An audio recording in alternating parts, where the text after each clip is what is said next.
Dear students, welcome to my class. I am Saddam Hossain with you. আজকে আমরা relative pronoun নিয়ে আলোচনা করব। প্রনাউনের সবচেয়ে ক্রুশিয়াল একটা টপিক হচ্ছে রিলেটিভ প্রনাউন। একটা সেন্টেন্সে আমরা যখন একের অধিক ফাইনাইট ভার্বকে যুক্ত করার জন্য ডব্লিউএইচ ওয়ার্ডগুলোকে ব্যবহার করব, সেক্ষেত্রে ওই ডব্লিউএইচ ওয়ার্ডগুলি সেন্টেন্সে রিলেটিভ প্রনাউনের ভূমিকা পালন করবে।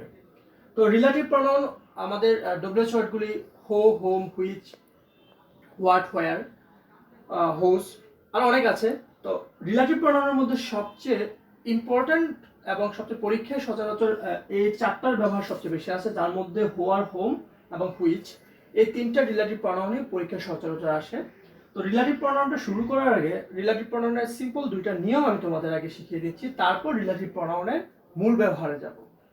রিলেটিভ প্রনাউনের ক্ষেত্রে মনে রাখতে হবে, রিলেটিভ প্রনাউন যখন কোনো সেন্টেন্সে দুইটা ক্লোজকে যুক্ত করবে, সেক্ষেত্রে প্রতিটা রিলেটিভ প্রনাউনের পূর্বে অবশ্যই একটা নাউন অথবা প্রনাউন থাকবে।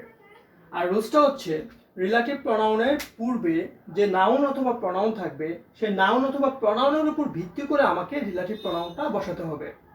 তো রিলেটিভ প্রনাউনের পূর্বে যে নাউন প্রনাউন থাকবে সেটা ব্যক্তি হতে পারে, বস্তু হতে পারে।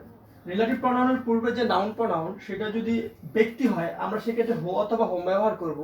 আর যদি বস্তু হয়, সেক্ষেত্রে আমরা হুইচ অথবা দ্যাট ব্যবহার করব।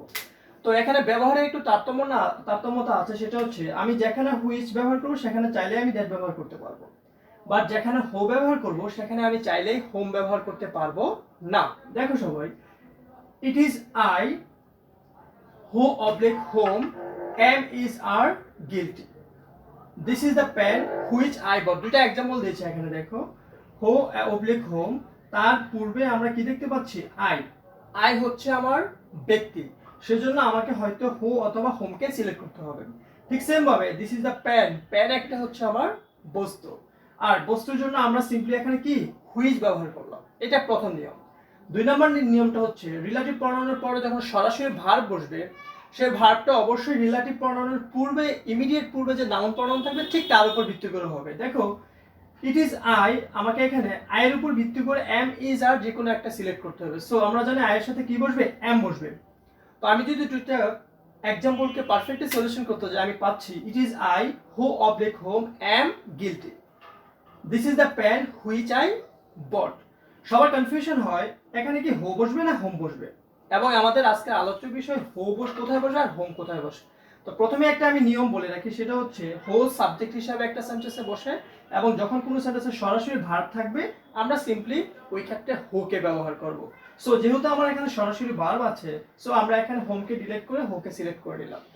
তো আমার প্রশ্নটার আনসার হচ্ছে it is I who am guilty. 2 নম্বর প্রশ্নটার আনসার হচ্ছে this is the pen which I bought. এখন আমি তোমাদেরকে দেখাবো একটা সেন্টেন্সে আমরা কোথায় হোকে সিলেক্ট করব এবং কোথায় হোমকে সিলেক্ট করব। রিলেটিভ প্রনাউনের মধ্যে সবচেয়ে ইম্পর্টেন্ট হচ্ছে হো এবং হোমের সঠিক ব্যবহার জানা। আমরা হো এবং হোমের সাথে হুইবার এবং হোমিবারের ব্যবহারটা শিখে নেব। একটা সেন্টেন্সে নির্দিষ্ট কোনো ব্যক্তিকে ইন্ডিকেট করতে আমরা হো অথবা হোমকে ব্যবহার করব, আর অনির্দিষ্ট কোনো ব্যক্তিকে ইন্ডিকেশন করতে আমরা হুইবার অথবা হোমিবার ব্যবহার করব। আমি বলে রাখি, হো এর যে ব্যবহার হুইবারের সেম ব্যবহার, হোমের যে ব্যবহার হোমিবারেরও ঠিক সেম ব্যবহার। যেটা এক্সাম্পল দেখেন বিষয়টা ক্লিয়ার হয়ে যাবে। যেমন রাজন ইজ এ পারসন, এখানে পারসনটা কিন্তু নির্দিষ্ট একজন ব্যক্তি।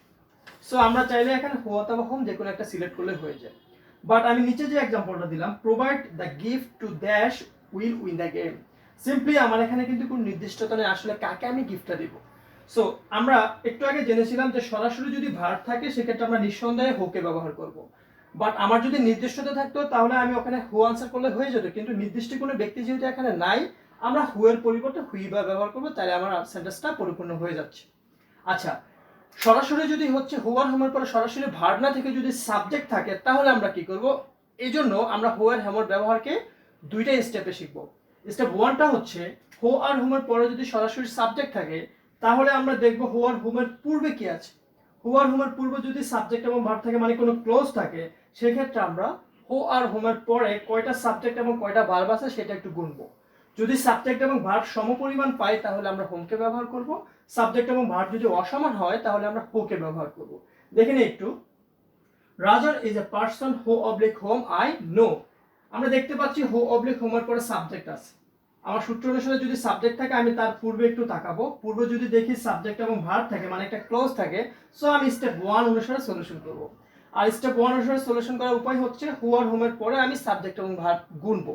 যদি সমপরিমাণ সাবজেক্ট ভার্বটা পাই তাহলে আমি কি হোমকে সিলেক্ট করব, আর যদি অসমান সাবজেক্ট ভার্ব থাকে তাহলে আমি হুকে সিলেক্ট করব। আমরা এখানে দেখতে পাচ্ছি আই একটা সাবজেক্ট, নো একটা ভার্ব, সো একটা সাবজেক্ট একটা ভার্ব মানে সাবজেক্ট ভার্ব সমপরিমাণ। দ্যাট মিন্স আমার আনসার হবে whom. So Rajan is a person whom I know. ঠিক সেম ভাবে নিচের एग्जांपलটা দেখি, Rajan is a person who oblique whom I know is a teacher. এই সেন্টেন্সে হু এবং হোমের পূর্বে একটা ক্লোজ আছে এবং হু এবং হোমের পরে একটা সাবজেক্ট আছে সরাসরি। সো আমি স্টেপ 1 অনুসারে যদি সলিউশন করতে যাই, একটা সাবজেক্ট পাচ্ছি এবং নো একটা ভার্ব পাচ্ছি, ইজ একটা ভার্ব পাচ্ছি। দ্যাট মিন্স সাবজেক্ট একটা ভার্ব হয়ে যাচ্ছে আমার কয়টা? দুইটা। আর যখনই কোনো সেন্টেন্সের সাবজেক্ট ভার্ব অসমান হবে তখনই আমি ওই সেন্টেন্সে হু অথবা হোমের মধ্যে থেকে হুকে সিলেক্ট করব। এটা হচ্ছে আমার স্টেপ 1 অনুসারে হু বসবে না হোম বসবে সেটাই সিলেক্ট করব। এখন আমি তোমাদের দেখাবো কিভাবে আমরা স্টেপ 2 অনুসারে হু এবং হোমকে সিলেক্ট করব। Have a look. এখন আমি দেখাবো স্টেপ 2 অনুসারে আমরা কিভাবে হু অথবা হোমকে সিলেক্ট করব। আমরা হু অথবা হোমের ব্যবহারে প্রথমে জানি সরাসরি যদি ভার্ব থাকে আমরা হুকে সিলেক্ট করব। হু আর হোমের পূর্বে যদি সাবজেক্ট এবং ভার্ব থাকে সেক্ষেত্রে বলেছিলাম হু এবং হোমের পরে সাবজেক্ট বা গুনবো, যদি সাবজেক্ট বা সমপরিমাণ হয় হোম হবে, অসমান হলে হু হবে। এখন দেখব হু আর হোমের পূর্বে যদি সরাসরি সাবজেক্ট ভার্ব না থেকে শুধু সাবজেক্ট থাকে তাহলে কি হবে। সেক্ষেত্রে আমাকে দুইটা স্টেপ ফলো করতে হবে, দুইটা নিয়ম ফলো করতে হবে। প্রথম নিয়মটা হচ্ছে যদি হু আর হোমের পূর্বেও সাবজেক্ট থাকে পরেও সাবজেক্ট থাকে আমরা সিম্পলি হোমকে সিলেক্ট করব। আবার ঠিক সেম ভাবে হু আর হোমের পূর্বেও যদি সাবজেক্ট থাকে পরে যদি ভার্ব থাকে সেক্ষেত্রে আমরা সরাসরি হুকে ব্যবহার করব। একটু দেখে নিচ্ছি, the person who oblique whom I love most is my parents. সবাই এখানে দেখতে পাচ্ছি হু আর হোমের পূর্বেও সাবজেক্ট আছে পরেও সাবজেক্ট আছে। সো যেহেতু পূর্বেও সাবজেক্ট পরেও সাবজেক্ট, সো আমার নিয়ম অনুসারে আমি এখানে হোমকে সিলেক্ট করব। The person whom I love most is my parents. ঠিক সেম ভাবে the person who oblique home came here yesterday is my brother. এখানে আমি দেখতে পাচ্ছি হু আর হোমের পূর্বে সাবজেক্ট আছে কিন্তু পরে ভার্ব আছে, আর সরাসরি যদি ভার্ব থাকে আমরা সিম্পলি হুকে সিলেক্ট করব। আমি তিনটা স্টেপকে সিম্পলি একটা কথা এক কথা আমি বুঝিয়ে দিচ্ছি সবাইকে, সেটা হচ্ছে হু আর হোম ব্যবহারের ক্ষেত্রে সরাসরি যদি ভার্ব থাকে আমরা হুকে সিলেক্ট করব, সরাসরি যদি ভার্ব না থেকে সাবজেক্ট থাকে সেক্ষেত্রে দুইটা স্টেপে আমার আনসার করতে হবে। প্রথম স্টেপটা আনসার করার উপায় হচ্ছে হু আর হোমের পূর্বে আমরা দেখব সাবজেক্ট কয়টা সাবজেক্ট ভার্ব আছে কিনা, যদি সাবজেক্ট ভার্ব থাকে সেক্ষেত্রে প্রথম স্টেপ অনুসারে আনসার করতে হবে। আর আনসার করার উপায় হচ্ছে হু আর হোমের পরে কয়টা সাবজেক্ট কয়টা ভার্ব আছে সেটা দেখা।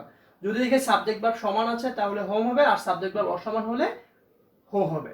আর সেকেন্ড স্টেপটা হচ্ছে হু আর হোমের পূর্বে যদি সাবজেক্ট ভার্ব না থেকে শুধু সাবজেক্ট থাকে সেক্ষেত্রে হু আর হোমের পরে কি আছে সেটা আমি দেখব। সেক্ষেত্রে যদি সরাসরি সাবজেক্ট থাকে তাহলে হোম হবে, সরাসরি ভার্ব থাকে তাহলে হো হবে। It's all about relative pronoun, it's all about who আর হোমের ব্যবহার। ইনশাআল্লাহ সামনে ইনশাআল্লাহ নতুন আরেকটা টপিক নিয়ে হয়তো তোমাদের সামনে হাজির হব। সো যারা আমার ক্লাসে নতুন তাদের সবাইকে বলবো আমার চ্যানেলটি অবশ্যই সাবস্ক্রাইব করো, তোমার ফ্রেন্ডদের সাথে শেয়ার করো, যাতে করে সবাই আমার নতুন নতুন ভিডিওগুলি দ্রুত হাতের কাছে পায়। সো সবাই ভালো থাকবে, আল্লাহ হাফেজ।